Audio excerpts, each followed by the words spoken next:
9월 1일 금요일 새벽 예배를 하나님께 드리겠습니다. 오늘 우리에게 주신 하나님의 말씀은 열왕기상 1절에서 10절 말씀입니다. 제가 1절을 읽고 5절에서 10절까지 읽어드리겠습니다. 다윗 왕이 나이가 많아 늙으니 이불을 덮어도 따뜻하지 아니한지라. 그때에 학기세 아들 아도니아가 스스로 높여서 이르기를 내가 왕이 되리라 하고 자기를 위하여 병거와 기병과 호위병 50명을 준비하니 그는 압살롬 다음에 태어난 자요 용모가 심히 준수한 자라.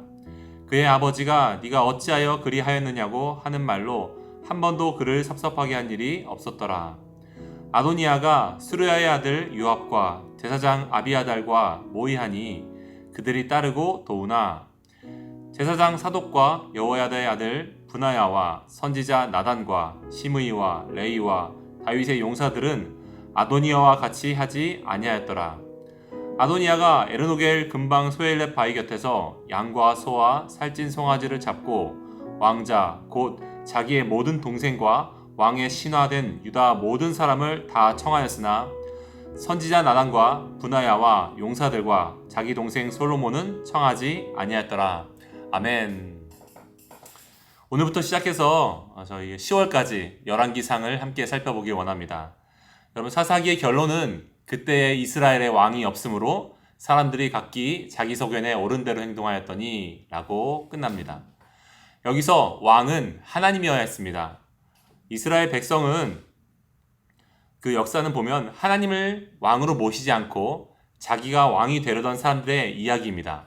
각기 자기 소견에 옳은 대로 행동하였더니 이것을 좀 보면 이 시대가 지금 오늘 이 시대가 사사시대와 크게 다르지 않다라는 것을 우리가 생각해 볼 수 있을 것 같습니다. 어느 누구나 자기가 자기 인생의 주인공이고 싶어 합니다. 하나님도 나의 바람에 맞을 때는 따르지만 그렇지 않을 때는 모른 척 외면하죠. 본래 하나님이 원하셨던 것은 하나님만이 왕이 되시는 그런 나라입니다. 인간의 지도자가 필요 없이 모두가 그 하나님 한 분을 왕으로 모시고 살아가는 나라입니다. 이스라엘은 그러나 이방 국가들처럼 눈에 보이는 사람 왕을 원했습니다. 하나님은 사무엘 선지자를 통해서 그 왕은 너희 위에서 군림하려고 할 것이고 너희들은 고통스러워하게 될 것이다 라고 경고했지만 그들은 그것을 원했죠. 정말로 경고하신 대로 되었습니다. 사울 왕이 정권을 잡자 그는 권력에 취했고 자기 자리를 지키기 위해서 하나님의 명령을 거역하고 내려오려고 하지 않습니다. 독재자의 권력에 많은 사람들이 어려움에 놓였죠. 그는 자격이 없었습니다. 결국 하나님은 당신을 사랑하는 자 다윗을 이스라엘의 왕으로 세우시죠. 그리고 통일왕국 시대가 옵니다. 남쪽과 북쪽은 하나가 되었죠. 오늘 열왕기상은 그 다윗의 시대가 이제 저물어가고 있음을 보여주고 있습니다. 이제 늙은 다윗에게는 후계자 문제가 대두됩니다. 오늘 저희는 왕이 되고 싶은 자 아도니아를 먼저 살펴보게 될 것이고요. 그리고 왕이 될 수 없었던 자 솔로몬을 나누게 될 것입니다.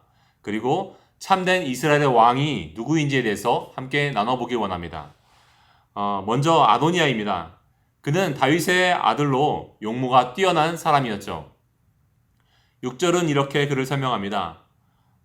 열왕기상 1장 6절 그는 압살롬 다음에 태어난 자요 용모가 심히 준수한 자라. 그의 아버지가 네가 어찌하여 그리하였느냐고 하는 말로 한 번도 그를 섭섭하게 한 일이 없었더라. 여러분, 얼마나 잘생겼으면 심히 준수한 자라 라고 표현했을까요? 요즘 차은우라고 하는 남자 배우가 조각미남이라고 인기가 있습니다. 정말 그 정도로 잘생겼던 것 같아요. 그런데 사무엘하를 읽어보신 분들은 이와 같은 표현을 어디선가 접하셨던 것 같은 그런 기억이 있을 것 같습니다. 네, 다윗의 또 다른 아들 압살롬과 유사한 표현이죠. 여러분, 압살롬은 그 용모가 빼어나고 많은 사람들에게 실제로 인기가 많았습니다. 떠오르는 차기 왕의 후보였죠. 그런데 그는 아버지가 형제들 간에 잘못된 범죄들을 올바로 치리하지 못하는 것을 보고 분노해서 반역했습니다. 그리고 후에 다윗의 장수 요압에게 죽임을 당하죠. 우리는 이스라엘의 왕은 능력이나 혈통으로 세워지는 것이 아니라 하나님을 경외하는 자에게 하나님께서 은혜로 맡기셨다는 것을 살펴봤습니다. 사실 이 땅의 모든 왕들은요, 하나님의 뜻대로 백성을 섬기고 나라를 운영하라고 하나님이 주신 권력입니다. 그런데 대부분 그렇지 않죠. 누구나 그 자리에 앉으면 전과 다른 마음이 생기기 마련입니다. 그리고 긴장이 풀리고 경계를 늦추기 시작하죠. 왜냐하면 우리 안에 타락한 본성이 있기 때문입니다.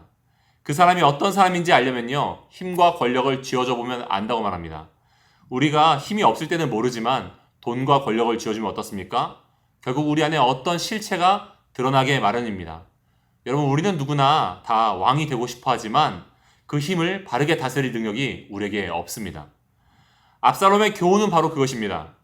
내가 왕이 되려고 하면 안 된다는 것, 하나님의 다스림 속에 살아가야 되고 왕 또한 마찬가지라는 것, 우리는 그분을 경외함으로 하나님과 이웃을 섬기는 책임과 역할을 맡은 것 뿐인데 그것을 간과할 때 문제가 발생한다는 겁니다. 그래서 사실 왕의 자리는 많이 섬길 수 있는 좋은 자리이지만 그 자리에 앉으려는 마음, 그리고 최고의 자리를 빼앗기지 않으려는 그 탐욕이 언제나 문제인 것 같습니다. 열왕기상은 아도니아를 압살롬과 유사하게 기록하면서 그가 압살롬 사건 뒤에도 아무런 교훈을 얻지 못했음을 이야기하고 있는 것입니다. 그는 하나님의 선택이 아닌 자기의 잘남과 인맥을 의지했죠. 사람들을 선동해서 스스로 왕이 되려고 했습니다. 나는 왕이 될 수 있는 사람이라고 자부했습니다. 물론 아도니아는 가진 것만 보면 정말 왕이 될 자격이 충분했을 겁니다. 그런데 하나님의 뜻을 거스른 교만과 섣부른 행동은 결국 후에 그를 자멸케 만들죠. 여러분, 누구나 자기가 삶의 왕이 되려는 자의 결말은 압살롬이고 아도니아입니다. 반면 솔로몬은 어떻습니까? 그는 다윗이 부정한 방법으로 얻은 아내 밧세바의 아들이죠. 그야말로 왕이 될 수 없는 자입니다. 그런데 솔로몬은 하나님의 언약이 그를 왕으로 세웠습니다. 그는 은혜로 왕이 된 거죠. 그래서 은혜를 알았습니다. 흥미로운 것은요, 아도니아가 후에 솔로몬이 왕이 되고 난 다음에 자기의 계획이 실패한 것을 알게 되자 성전의 제단불을 잡는 모습이 등장한다는 겁니다. 여러분, 율법은 의도치 않은 범죄를 저질렀을 때 성전에서 복수를 피할 수 있게 해주었기 때문에 아도니아는 아마 이것을 알았던 것 같습니다. 나를 죽이지 말게 해달라고요. 그런데 솔로몬은 그가 분명히 의도한 범죄를 저질렀음에도 불구하고 제단불을 잡은 그를 용서해 줍니다. 왜 그랬을까요? 제 생각에는 아마도 그가 자기 또한 은혜 받은 자였다는 것을 알았기 때문인 것 같습니다. 여러분, 은혜를 아는 자가 은혜를 베푸는 것이죠. 우리가 누군가를 진심으로 용서한다는 것의 전제는 무엇입니까? 내가 더 큰 용서를 받았다는 사실이 있는 것입니다. 사랑 받아본 만큼 사랑할 수 있고 용서 받아본 만큼 용서할 수 있습니다. 내가 만약에 누군가를 용서하지 않는다면 나는 그보다 더 큰 용서를 하나님께 받은 적이 없다고 말하는 것과 같습니다. 솔로몬은 은혜를 베품으로 먼저 내가 은혜 받았음을 고백한 것입니다. 아도니아의 동기는 의심스럽죠. 그런데 그가 제단불을 잡은 것은 복음의 아름다운 그림을 암시하고 있습니다. 여러분, 우리는 성전보다 위대하신 참된 성전 예수 그리스도를 붙잡을 때 범죄하여 자격 없는 우리가 죽음에서 생명으로 넘어가게 됩니다. 그분의 은혜 안에서 아도니아는 살았고 솔로몬은 왕이 되었습니다. 마찬가지로 하나님의 자격이 없음을 아는 우리들도 하나님의 아들이 될 수 있는 것입니다. 마지막으로 예수님은 온 우주의 왕이십니다. 그분은 온 세상을 다스리십니다. 그러나 그분은 이 땅에 오실 때도 예루살렘 성에서 나지 않으시고 베들레헴의 작고 초라한 말구에서 나셨습니다. 그분은 스스로를 높이신 적도 부자들과 일부러 친해진 적도 없습니다. 도리어 세리와 죄인들과 어울리셨죠. 그분은 죄가 없으셨는데 죄인의 신분으로 십자가에 달려 조롱과 수치 속에 죽으셨습니다.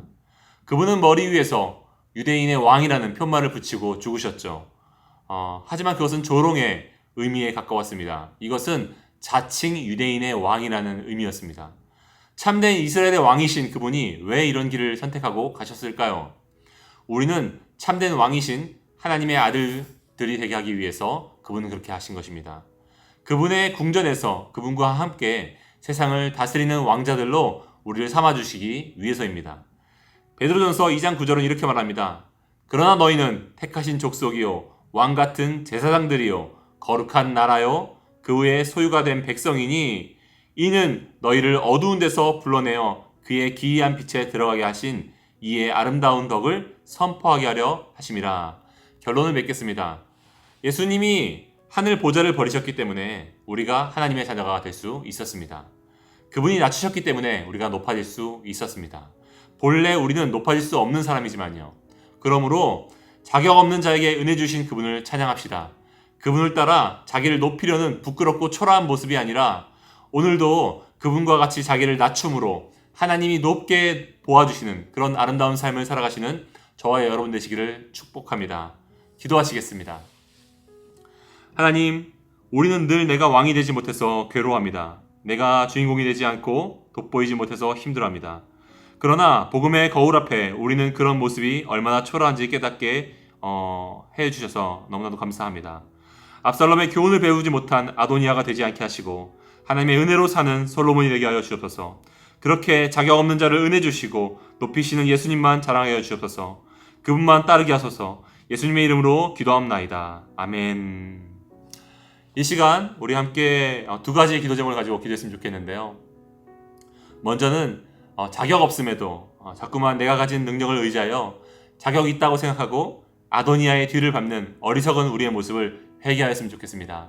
또한 둘째로 오직 자격 없는 자에게 은혜 주시는 예수님만 자랑하고 높이는 우리 되었으면 좋겠습니다. 그분만 드러내고 나는 낮추는 오늘이 되면 좋겠습니다. 우리가 올바르게 그분만 높이고 나를 낮추는 오늘을 산다면 내일 하나님은 우리를 높여주실 줄 믿습니다. 이 시간 우리 함께 기도하며 나가겠습니다.